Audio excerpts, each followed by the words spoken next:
Hi, welcome to Learning Monkey. I am Vikram. In this class, we'll try to understand character-oriented protocol. So the basic concept related to this concept has already been discussed in our previous video, where we have discussed about where we had an introduction to framing.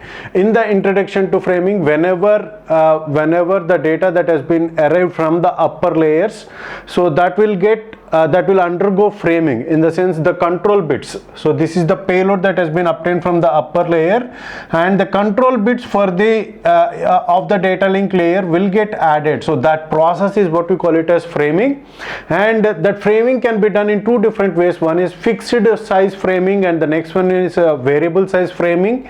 In the variable size framing, so all these concepts we have discussed in our previous video. If you haven't watched that video, please watch that video. And every video in our channel is going to be a part of entire course or a playlist. Our suggestion is to follow the entire course so that you can have better understanding of the concepts. The link for the playlist is provided in the description below. So what happens is, in the variable size framing, so the objective that we are going to face is which is going to be the start of the frame and which is going to be the end of the frame.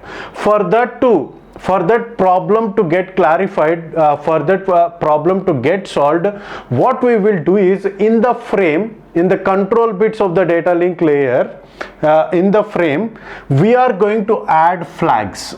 So what these flags are, these are the bits which are going to indicate the start and end of the frame. So this is the header part and this is the tail part, and this is the payload. This is the data which is being obtained from its higher layer data along with its higher layers control bits. Okay, so that is what we call it as payload. So in the framing, what we will do is, for a variable size framing, what we will do is, we are going to add flags. So the start of the frame and the end of the frame is represented by a flag. Both are same characters. So again, so that framing, adding the flags within this, adding the flags, or the framing is of again two types. It is character oriented protocol and the other one is bit oriented protocol. In this class, we are discussing about character oriented protocol. So what this character oriented protocol is, the flags that we are going to add are characters. So this flag, for example, assume that it is not going to happen in the real time. Assume that this flag is capital Q and the end flag is also capital Q. So what happens is, this content is added by the sender. At the receiver, what happens is, whenever the receiver finds the capital Q, it is going to understand that this is the start of the frame, and when it is going to end, whenever we are going to get another Q in the process of identifying each character of the frame, if we are going to identify another Q, so this is going to be considered as the end of the frame. So all the characters or all the bits within this Q, and that Q is what we call it as is called as the start and the end of the frame, and within that all the characters is what we call it as a frame. Okay, so this is one of the kind of approach. So what is the problem? There is a problem with this kind of approach. So what that problem is, for example, if the data that is being transmitted, for example, if this is the payload that we are going to transmit, within this payload, for example, if we have a character called Q. Now what happens with this is, now the receiver will start its frame here, and it is going to consider that this is the end of the frame. How this problem can be solved? This is the problem that we are going to obtain in the character oriented framing, character oriented protocol. So now this is considered as the end of the frame, but the original end of the frame is, this is the end of the frame. Okay, so now what the receiver will do, what the sender will do in the transmission is, if within the data, if it identifies a character which is same as that of the flag, we are going to add an extra character, or we are going to stuff an extra character. So what that character is called, that character is what we call it as character stuffing or byte stuffing. An extra character will get added, and that character is generally it is going to be an escape sequence, in the sense it is going to, we're going to add a slash.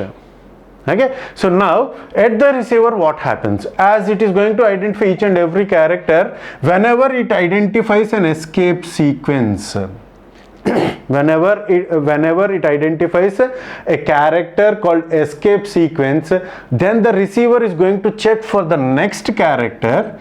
If the next character is the end of the flag, with that the receiver is going to understand that this is in between this character, the end flag, the character Q is in between the data, so this one will be destuffed. At the receiver, this one will be destuffed and the remaining data will get transmitted. So now this is considered as just a character within the data.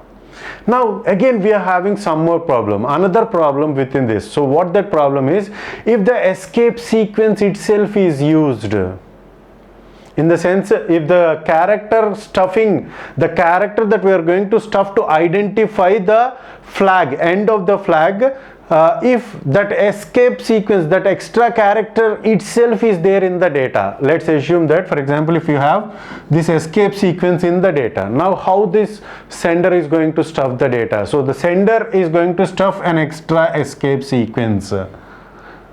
Okay, so what happens with this? With this, after identifying the first escape sequence, it is going to check for the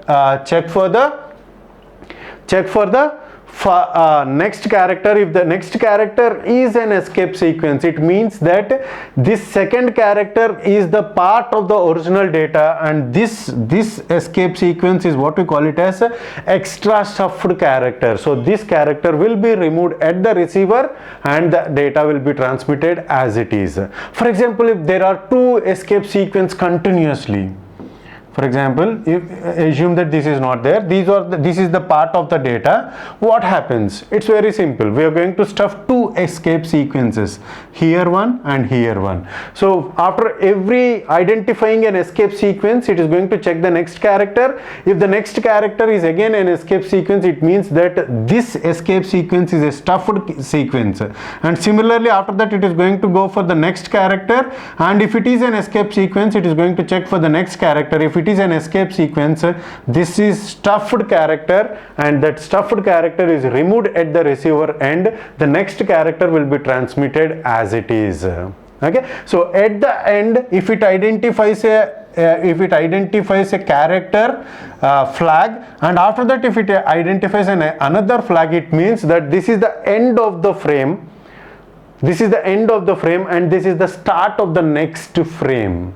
So this is how the variable size framing is done by using a character stuffing or character oriented protocol. So the stuffing that we are going to do, the flag that we are going to use is a character, and if the character or the escape sequence that is used for destuffing is also a character, it is what we call it as character oriented protocol. There is another kind of protocol which is what we call it as bit oriented protocol. So how that protocol, that we will try to understand in our next video. Hope you got the clarity on this concept. Thanks for watching. If you haven't subscribed to our channel, please subscribe to our channel and press bell icon for the latest updates. And if you have any doubts regarding this concept, please post your doubt in the comment section below. And if you feel that this video is helpful to you, please give us a like symbol and please share this video with your friends so that they will also get benefited.